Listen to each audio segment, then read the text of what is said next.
Hello, everyone. Good morning, good afternoon, good evening, wherever you are. My name is 𝗬𝗰𝗵𝗁, and I am the creator and host of this bi-weekly webinar, Cities for Everyone. Originally, I'm from Bogota, Colombia, where I led the construction of over 200 parks and also the creation of the new ciclovia or open streets, where I took a small program that had existed for years and turned it into the world's largest pop-up park. Now I live in Toronto, Canada, and I created the nonprofit 880 Cities, and I'm chair also of Cities for Everyone. And I've been very fortunate to have worked in over 350 cities, sharing and learning. And this bi-weekly webinar, it's a way of giving back. I want to help people become passionate advocates. Passionate advocates on what? On anything that you think will make cities more equitable, more sustainable, and more fun. Today, we have a fantastic guest, Professor Marco Brömmelstroet from the Netherlands. And the title that he chose was, Why Was John Lennon in Bed with a Bicycle? And he's going to be talking about urban cycling and streets and cities. Marco, thank you very much for accepting the invitation. Welcome. Thank you very much, Marco.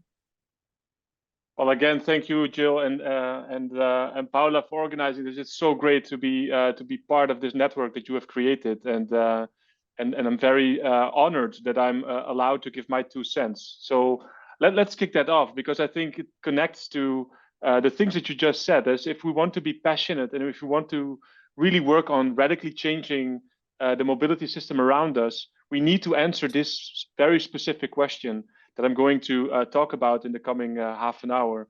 Why was John Lennon, and as you can see here, why were John Lennon and Yoko Ono in 1969 in bed with a bicycle?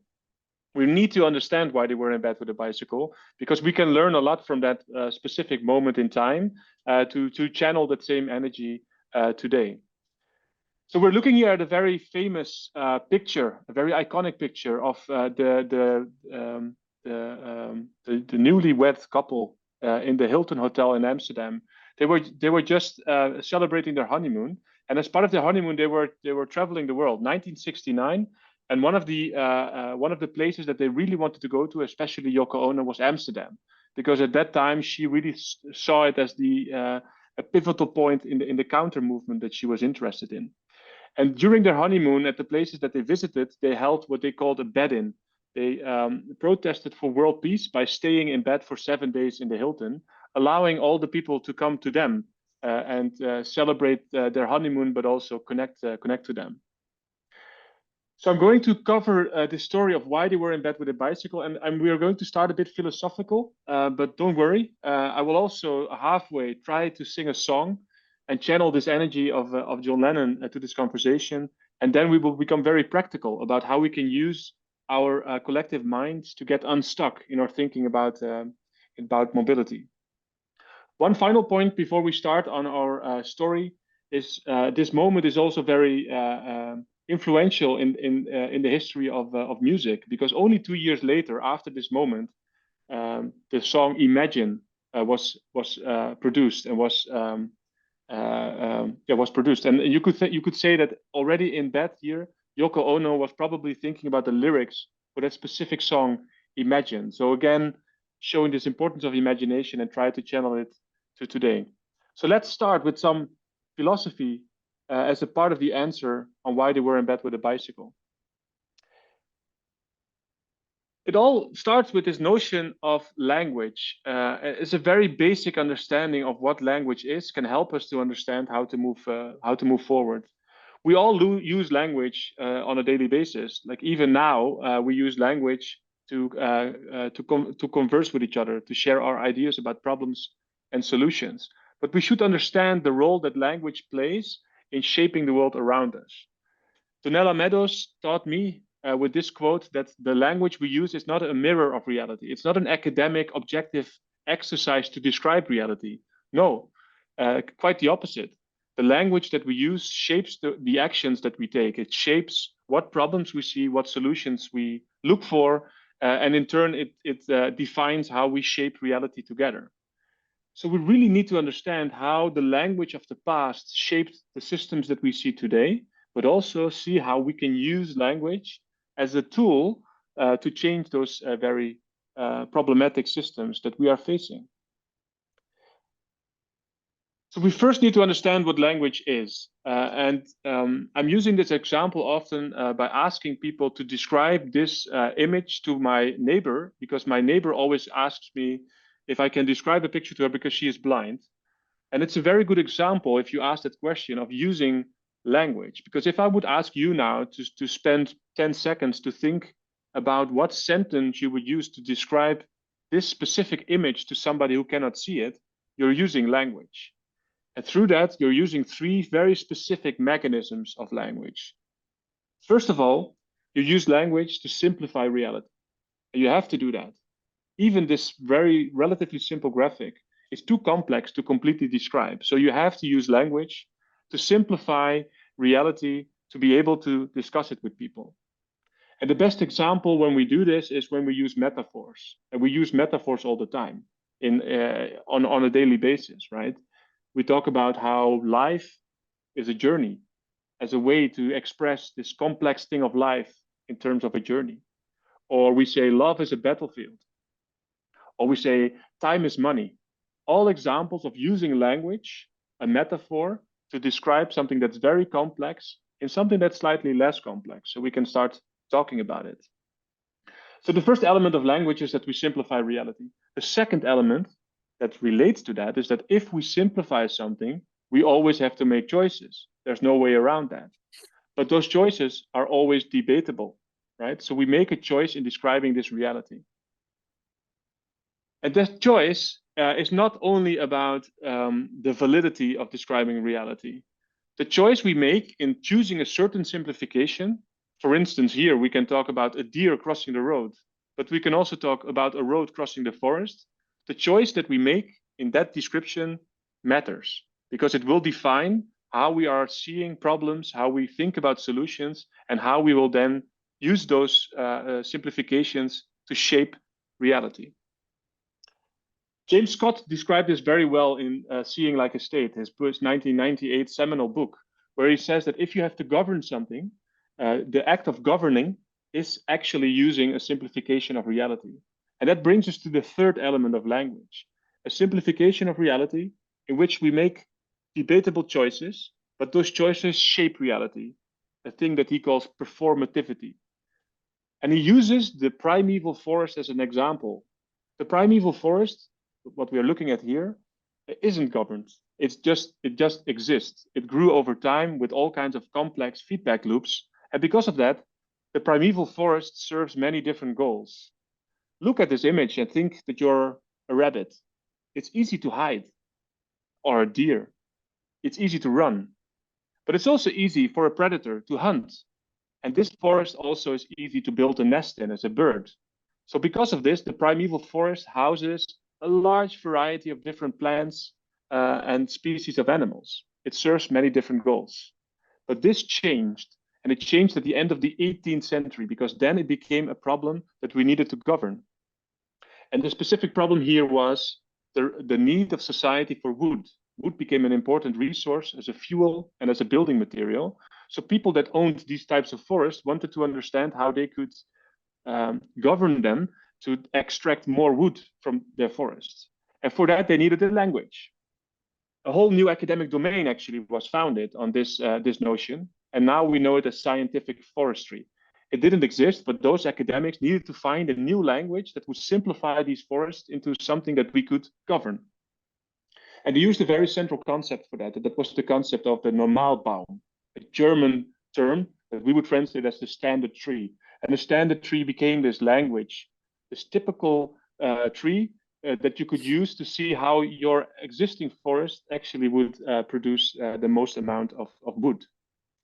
And then this third element started to happen, not overnight, but forests started to change. With this new language, we developed production forests. So we moved from the primeval forest, and what we see here is actually rows and rows of standard trees, trees that were all planted from the same species in the same year, and created these forests that would be ideally optimized for the production of wood. But now look again as a rabbit, and I dare you to play with your friends a game of hide and seek. It's impossible. You can no longer hide in these types of forests. You can no longer hunt in these types of forests either. You can't build your nest if you're a small little bird. And what you see is that because of wood production, all these other purposes of the forest disappeared. So from moving from the primeval forest to the production forest, we used the simplification, scientific forestry, a new language that then became performative and created a forest, the forest on the right, the production forest. And just a fun fact, but this forest on the right is not even more productive because it's such an oversimplification of our understanding of a forest that it became very vulnerable for diseases and adverse weather events. So let's now make the switch from the forest to the street. Because my argument is that the same process happened on our streets. This is a famous picture of Mulberry Street, Little Italy, Manhattan in 1920s, the primeval street. And the primeval street wasn't governed until the 1920s. It was seen as the remaining space between buildings. It didn't belong to a department or to somebody making decisions on there. And again, what you see in the primeval street is that it's used for many different purposes. You see that people trade, they sell stuff, they buy stuff. You see people playing there, especially children play on those streets. And you see large families, small houses. So people use it as their public living room where they meet each other, their friends, but also the proverbial other. It's a place to meet, basically.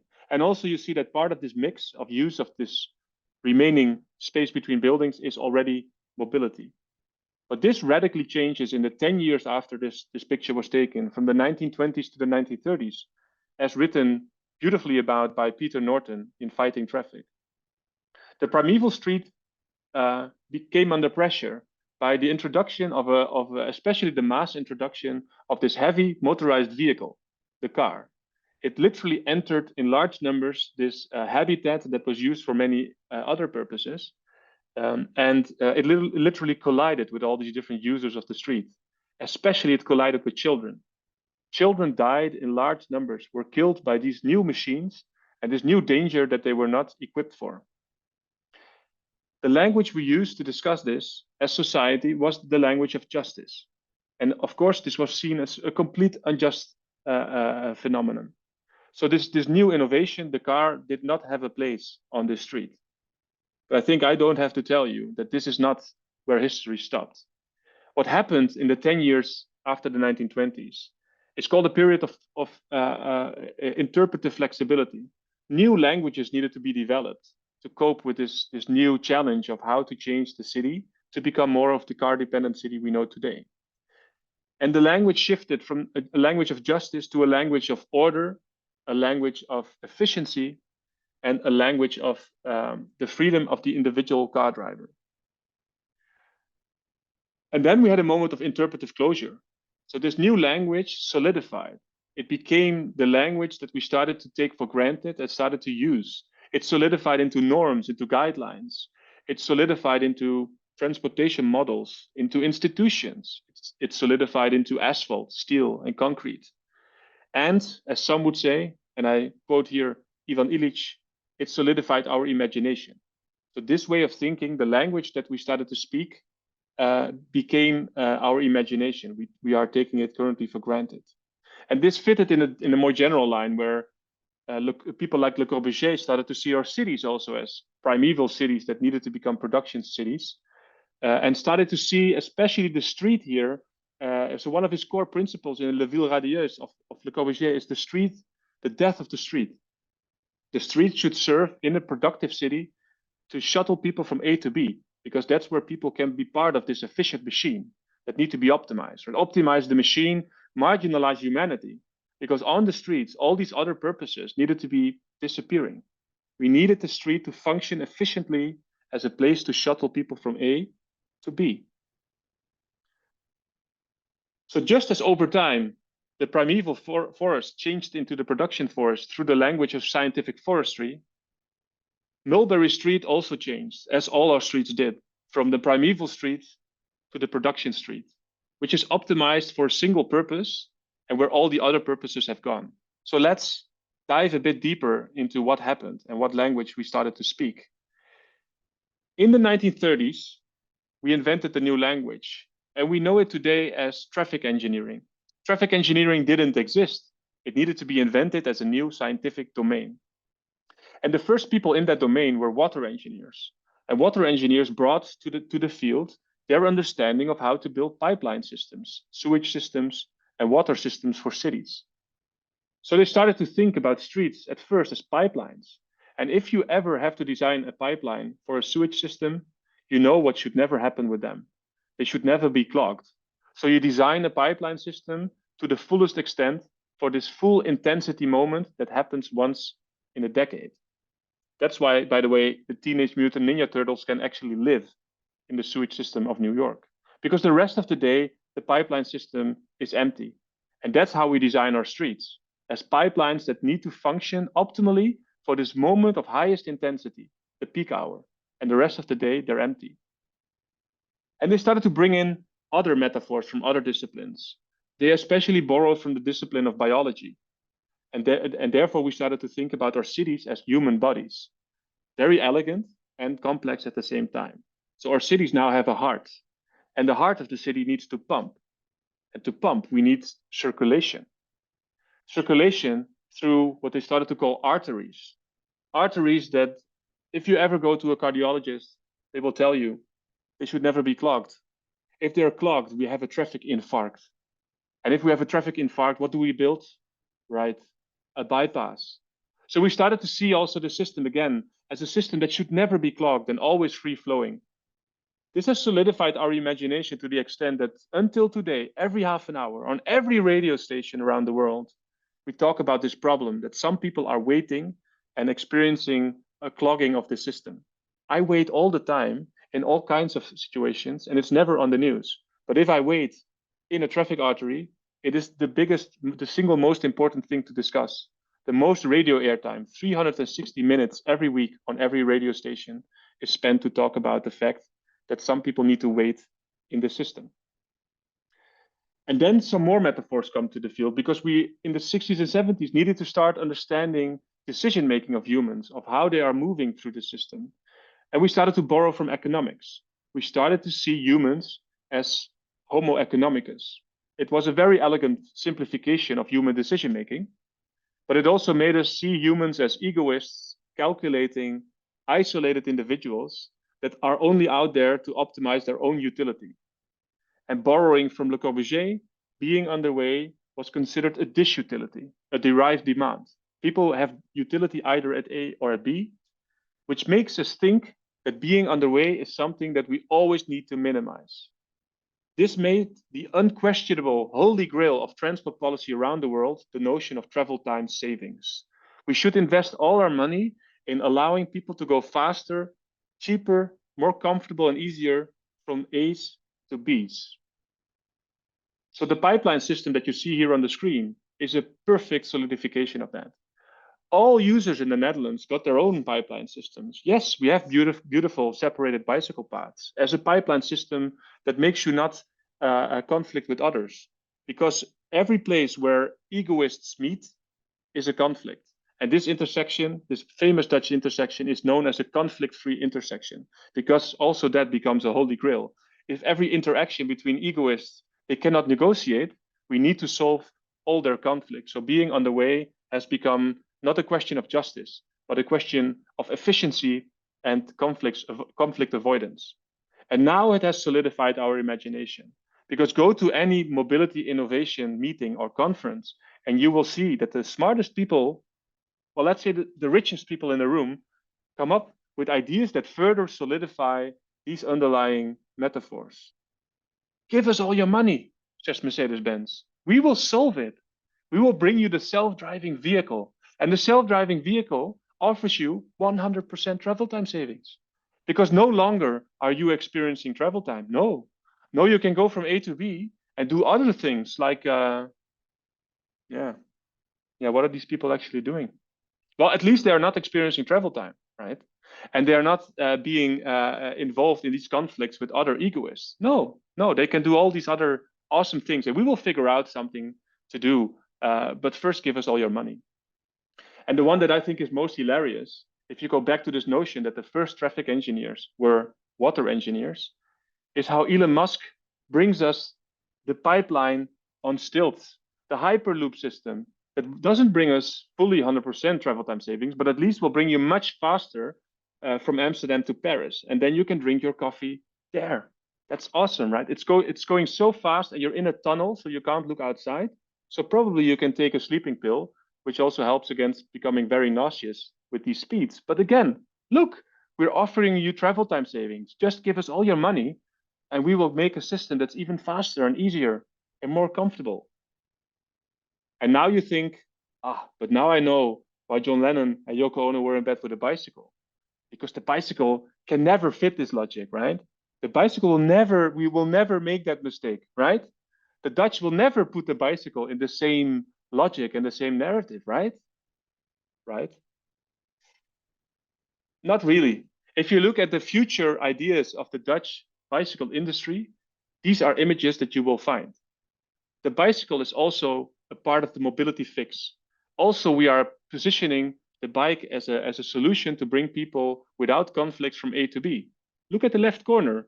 Yes, you can cycle together with your husband, but why not have a Zoom call with more interesting people while you're underway? And why not solve all the conflicts with this beautiful pipeline system with speed pedelecs and e-bikes and cargo bikes and e-logistics, 𝗧𝗵𝗵𝗶𝗂𝗵𝘁, fat bikes, bicycle highways, super bicycle highways, super bicycle highways.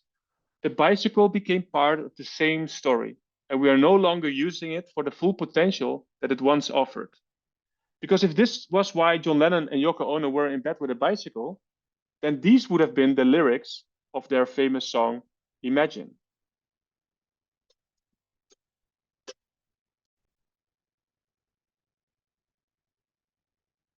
Imagine bicycle highways,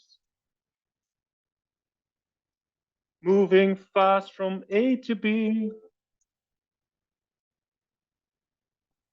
Speed pedelecs and e-bikes to move more efficiently. Smart bikes and smart helmets to optimize the machine. Ooh. Yeah, I don't think that they were in bed with a bicycle because of this. And I think there's a good reason that we need to understand why they were not in bicycle because of this. Because the narrative that we are following is wrong.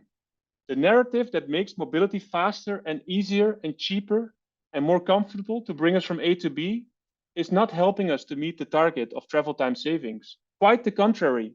As this graph shows, between 1950 and 2017, the Dutch government spent 8 billion euros a year for the sake of travel time savings, but not a single second of travel time was saved.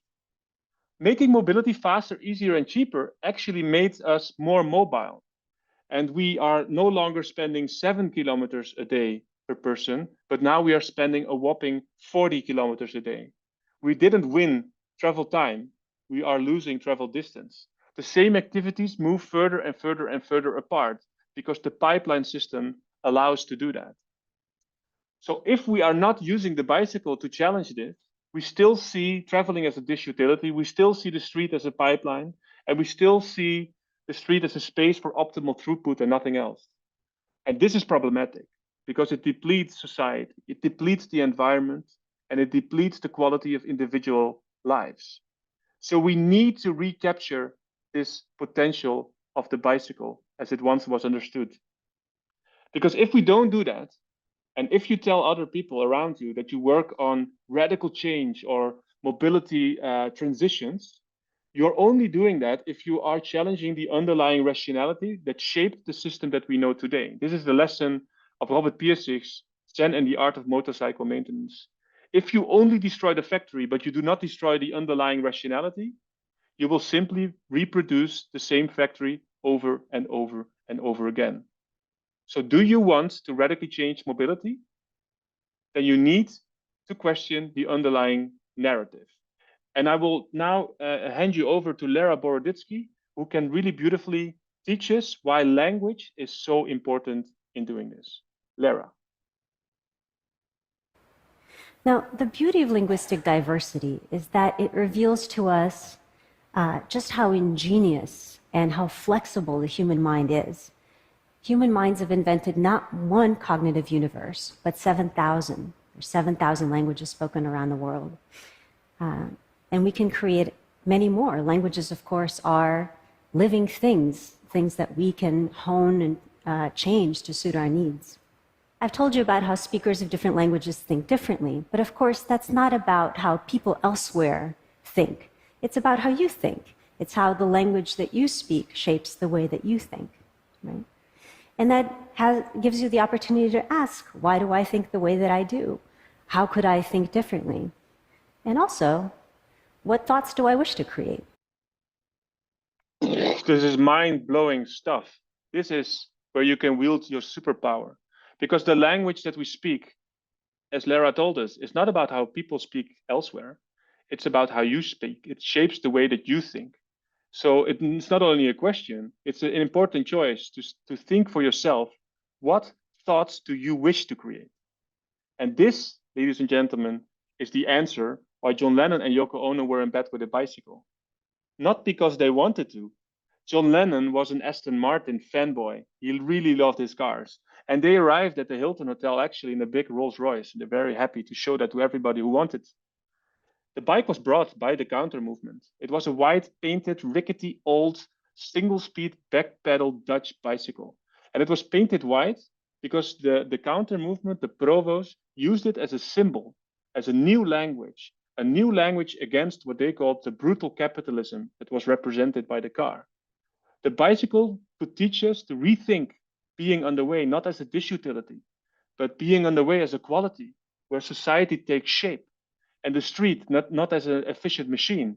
No, a street as the place where society thrives and where love is an important element of us. So if you want to learn something Dutch, you can practice this specific sentence that was used. The fiets is iets en bijna niets. The bicycle is something and nothing at the same time. So it allows us almost a magical power. It allows us a lens to rethink how our cities function. So in closing this and in starting the conversation with you, I want to use that superpower once more. So let us go to a typical situation on an Amsterdam street.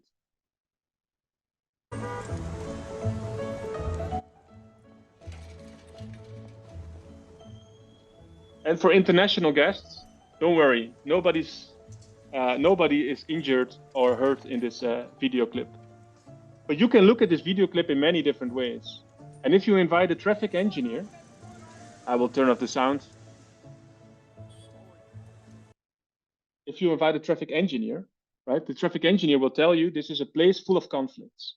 These are rational, egoistic, utilitarian homo economicus that want to go from A to B. And they have all these conflicts. They can't negotiate for right of way. So we need to solve it. We need to optimize the machine by marginalizing the human. So a solution that actually has been talked about for this specific place in the middle of Amsterdam is a traffic light system, or maybe something in the middle, a roundabout maybe, to solve all these conflicts and to have all these egoists arrive at their work safely. But let's use the magical power of the bicycle and invite a sociologist. A sociologist would look at the same images and say, well, wait a minute, what I see is actually a potential exposure to diversity. I see people that are sharing public space and they are from a very different walks of life. Walks of life that we've lost in the bubble of our work and in our homes. But especially in public space, people meet each other, and this potential exposure to diversity correlates with very important elements of what makes a good society work. Not an algorithm, but humans that solve their conflicts or negotiate. Because there is intense negotiation going on, and that's what we see at the next clip. Oh, sorry. Very loud. What we see is that humans are not only egoists, they're actually quite altruistic if you allow them the conditions to do so. So these people here that you see are not egoists that cannot negotiate. They're actually people that follow a choreography. That's why they are on this peculiar sitting upright back pedal brake bikes. This allows them, in their potential exposure to diversity, to use all their senses to send and receive information, and their back pedal and their bike to steer and dance with each other, making it work for everybody except if you put your foot down. So these two elements together lead us to rethink what mobility systems are for, not only for efficiency and conflict resolution. Quite the contrary. If you look into the literature, you see that this potential exposure to diversity strongly correlates with all these positive elements of society: a higher sense of membership, a higher sense of influence, a higher sense of integration. If you meet people that are different from you, you have higher shared emotional connections, higher sense of neighboring, you have higher levels of citizen participation, higher sense of community, belonging, and place, but maybe most importantly, trust. If you allow people to meet each other in public space and negotiate together, they develop higher levels of trust. And this is a given, something that we are not discussing, but wow, think about it. Think about spending 8 billion a year, not on travel time savings that do not exist, but instead spending that on making society thrive and making us trust each other a little bit more. Optimize humanity, marginalize the machine. The language you speak is not a neutral mirror of reality. It profoundly shapes what we see. It influences what we see, what we do not see, and it influences which actions we undertake. If we or you really want to work on a radical change to the mobility system, we need to question the underlying narratives, our taken for granted goals, and our implicit assumptions. And remember, this is not about how people elsewhere think, but about how you think. What thoughts do you wish to create? Do you want to continue seeing being underway as a quantity to be reduced? Or do you choose to see it as a quality to be increased? Do you want to see how we can make disconnected humans as cold, calculative, egoistic, and isolated individuals travel together alone? Or do we want to look for ways to reconnect them to their environment, society, and themselves, and make them travel alone together? Maybe you do not no longer want to see the street as a place to optimize the machine, but a place to reduce the machine and let humanity thrive. This is our choice. No, this is your choice. You have to make that choice. And I wish you all the best of luck with that. Thank you for your attention. It's a combined call to action. So it's one, I will try to put it in one sentence to have, but it's challenge your thinking and open it up in ways that invite other people to follow you. And that's not other cyclists. You should really talk about qualities that really matter, the big stories, but then at the same time, do something. Start tomorrow.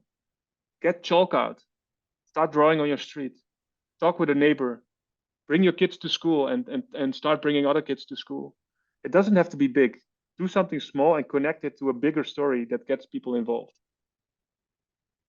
Marco, thank you very much. I want to remind everybody that in 2 days, by Thursday, this will be up on the website, 𝗖𝗆𝗰𝗋.ca, not the dialogue, but the presentation itself. Marco, you have opened our minds on so many topics, and I think that it's really exciting to end this year with this very positive and also very urgent message that we need to act. It will not just magically change. It has not changed in the last 80 years. So there is absolutely no reason why this is gonna change magically. Also, I saw that Tim Gill is on it. Tim Gill has some magnificent books also on children and cities and creating. Yeah. So that's also very good. And Marco, someone was asking if you have a workshop or something connected with your book. Where can people learn more about your book and the kind of work that you're doing? Well, I posted it in the chat. It's the 𝗨𝗆𝗯𝗵𝘁.co. So the Lab of Thought is collecting our work. I would recommend people to follow me on LinkedIn. I sadly have maxed out the connections, but you can still follow me and also the Lab of Thought. The European Cycling Institute has all kinds of more educational products and projects. So just stay connected. The book will be published in the US by Island Press in the spring. So we will keep working on that and just stay connected, and especially stay connected to Jill here, because you have created such an awesome platform that brings all these people together. So big kudos for doing that. I hope you keep up doing that. I will definitely become a Patreon. So to stay connected, start working, share your ideas. Yeah, I don't know what more I can say. You cannot all come to Amsterdam, because otherwise we would have a big party. Marco, thank you very, very much. What a fascinating presentation. You touched on so many topics about since the creation of cities. And when the car arrived 120 years ago, what were the cities like, the streets, the interrelation of people with each other. And what happened with all of the southern cities, decision makers started creating cities thinking more on car mobility, on these arterials, that they had to do all they could so that there wouldn't be any jams. It was about moving cars, not about moving people. It was not about living. And the role that the streets used to play, and still the role that they could play in the future if we do cities radically different. I think that everyone learned not only the philosophical, but also practical, because what you taught us, I think is wonderful to share. I hope that many people will get this video and share it with decision makers, with elected officials, with city staff, with advocates, with academics, with the media. Because the reason of this webinar is not just that it's interesting, which was very interesting, but also that it's useful. This is not a time to be spectators. This is a time for everyone to become a passionate advocate on what? On anything that you think will contribute to make cities healthier and happier, more equitable, more sustainable, and more fun. I'll see you in 2 weeks, same time, every other Tuesday. Marco and everybody, all the participants from all over, I wish you happy holidays, and I hope to see you in January 9th with Don't Show Up and parking, the high cost of parking. Take care. Be the change. Yeah. Take Thank care. you.